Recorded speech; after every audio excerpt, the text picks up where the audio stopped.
Espace TV. Espace TV, le journal de 13 heures.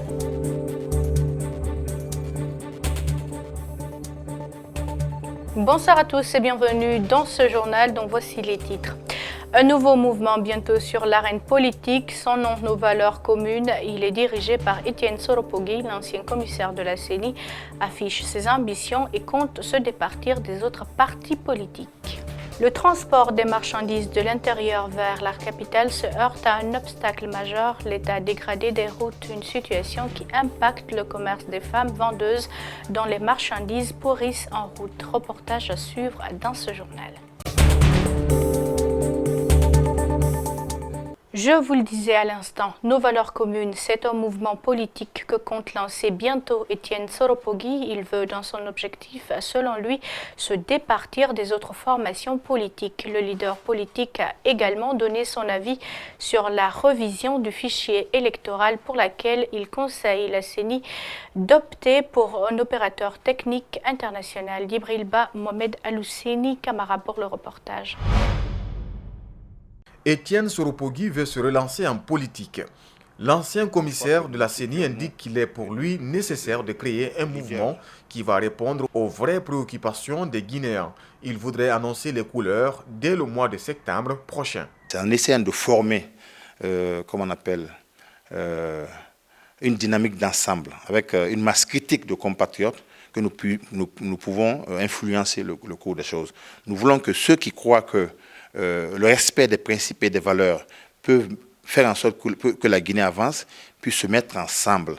Je pense que cela peut aussi permettre d'influencer le cours des choses. Le débat sur le recrutement d'un opérateur technique pour la révision du fichier électoral n'a pas laissé indifférent Etienne. D'abord, il prodigue des conseils à l'institution électorale avant de montrer sa position. C'est important qu'on puisse aller vers le choix d'un opérateur international. Vous savez, les multinationales ont cette particularité d'être des institutions qui sont imperméables aux pressions. Sur l'éventuelle modification de la Constitution, là encore, il s'oppose à tout projet qui permettrait à Alpha Condé de prolonger son séjour au palais Sékou Touré. Aujourd'hui, de manière par honnêteté intellectuelle, qu'on aurait pu introduire dans cette Constitution, mais de là à profiter, à poser le débat d'une autre manière, de manière biaisée, pour permettre à ce que Alpha Condé puisse mourir au pouvoir, un mandat à vie. Nous sommes catégoriquement opposés. En attendant, le mouvement Nos valeurs communes n'a pas son agrément. Un autre défi qu'Etienne devra relever. Le 14 août dernier, les membres du comité de pilotage des événements du 28 septembre 2009 s'étaient réunis de nouveau à Conakry. À cette occasion, le ministre de la Justice par intérim a annoncé que le procès de ces événements douloureux se tiendrait à la cour d'appel de Conakry, contrairement à ce qui avait été annoncé initialement. Ce vendredi, des acteurs politiques et de la société civile guinéenne se sont prononcés sur cette délocalisation. Algassimou Yaliba, Bakar Keke Bangoura les ont rencontrés, suivez leur reportage. Baouri a présidé la commission d'organisation de la manifestation qui s'est soldée par les massacres du 28 septembre en 2009. Selon lui, la tenue d'un procès pour déterminer les coupables et rendre justice pour les victimes, c'est le plus important dans cette affaire. Le lieu ne lui pose aucun problème. Personnellement, je pense que ça n'a pas lieu de créer de la polémique. Le plus important dans cette affaire, c'est la tenue du procès relatif au 28 septembre 2009, dans des conditions les plus transparentes, les plus en conformité avec le droit, pour que les justiciables puissent se faire entendre et que toutes les responsabilités soient situées. Parmi celles qui se trouvaient dans le stade de ce jour, figure cette dame. Elle est la présidente nationale des femmes du PDN, un des partis politiques membres des forces vives d'alors. Que ce soit le cinéma qu'on devait aménager ou bien la cour d'assises, j'espère que toutes les dispositions seront prises pour que, n'est-ce pas, ce procès non seulement ait lieu et que ça soit en toute sécurité. Sékou Koundono, acteur de la société civile guinéenne, sollicitent aussi la tenue de ce procès, attendu depuis près de 10 ans maintenant. Ils demandent au comité de pilotage des événements du 28 septembre de sortir des discours. L'ancienne de la cour d'appel étant contiguë à la présidence de la République et aussi se trouvant dans le centre-ville où le dispositif sécuritaire pourrait être aussi important en termes de surveillance pour circonscrire toute autre action en termes de velléité, ça nous rassure. Selon les Nations Unies, ces massacres ont fait 157 morts, des femmes violées, d'autres violentées. Les victimes attendent toujours que justice soit rendue. Bientôt, la mise en circulation des voitures de train voyageurs dénommées Dubreka Express. 4 wagons sont déjà acquis et leur arrivée à Conakry est prévue le 9 septembre prochain. Mais déjà, plusieurs citoyens s'indignent quant à l'ancienneté de l'engin qui date de 1960 et la garantie de la sécurité des usagers. Mariam Fodé Camara et Abou Koria Kourouma ont rencontré le directeur général adjoint de la Société nationale des chemins de fer sur la question suivie. Les voitures datent des années 1960. Ces voitures voyageurs revisées seront utilisées sur la ligne Frigia. Une voie métrique, précise le directeur général adjoint de la Société nationale des chemins de fer de Guinée. Il faut savoir d'abord que les voitures à écartement métrique, on ne les produit plus. En Europe aujourd'hui, c'est des voitures qui sont beaucoup plus électrifiées que tout ce que nous avons.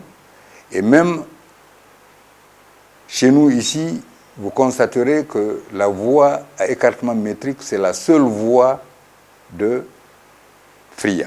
Ces voitures voyageurs qui ne roulaient plus depuis un certain temps en Suisse ont été plusieurs fois soumises au contrôle technique avant leur achat, explique le directeur général adjoint. La date de fabrication, souvent les gens en parlent, 1960. Cela n'a rien à voir avec les normes de sécurité. Au cours de nos recherches, donc, nous avons réussi à trouver avec MBC 4 voitures pour lesquelles nous avons envoyé une inspection. Le travail a été fait et il s'est trouvé que non seulement ces voitures sont adaptées à nos besoins, mais toutes les règles de sécurité ont été observées. On a trouvé qu'il n'y avait pas de manquement. Certaines personnes craignent pour la sécurité des passagers qui seront à bord de ces voitures. Pour ce cas, le directeur général adjoint rassure. Dans le cas précis, là, je vous garantis que nous pourrons utiliser ces wagons pendant plus de 20 ans. Ces wagons sont attendus le 9 septembre prochain à Conakry, en attendant leur mise en circulation prévue en octobre prochain. Comme annoncé dans les titres, le transport des marchandises de l'intérieur vers la capitale se heurte à un obstacle majeur, l'état dégradé des routes, une situation qui impacte le commerce des femmes vendeuses d'arachides provenant de la forêt. Elles se plaignent de l'état de dégradation très poussé des routes qui cause le pourrissement de leurs marchandises. Rosaline Goto, Monemou, Ibrahima Sori, 5 Souma. Commandées depuis les préfectures de Kissidougou, Gekedou et Kindia, ces arachides arrivent souvent à Conakry dans un état de pourriture. Et c'est en raison du temps que les véhicules prennent sur la route très dégradée en cette saison des pluies. Les vendeuses enregistrent d'énormes pertes. Elles se voient obligées de vendre à bas prix. Ma maman achète l'arachide à Gekedou. Si elle achète l'arachide à Gekedou, 2 fois à 180 000, 200 000, mais la route n'est pas bonne. Si ça vient ici, on peut vendre ça à 100 000, 150 000, même 20 000. L'autre fois, on a vendu l'arachide à 20 000, un sac à 20 000. Tout ça, elle a perdu là-bas. Ces vendeuses grossistes disent rencontrer des difficultés avec les clients, surtout ceux qui prennent leurs marchandises à crédit. Des fois, elles perdent la clientèle quand les arachides ne sont pas de bonne qualité. Il y a des problèmes entre nous et des clientes. Il y a des autres qui payent cash. Il y a des autres qui prennent les crédits. Les gens qui prennent les crédits, là, ce sont eux qui ont beaucoup de problèmes. Parce que si l'intéressé prend, c'est gâté. L'intéressé ne vient pas ici. Il peut acheter ailleurs. Allez, là, il y a l'arachide de Kindia. Il peut acheter l'arachide de Kindia. Ces femmes sont installées sur un caniveau pour faire écouler leurs marchandises. Elles ont couvert cet endroit avec des planches en bois. Elles se plaignent de l'odeur que ce caniveau dégage.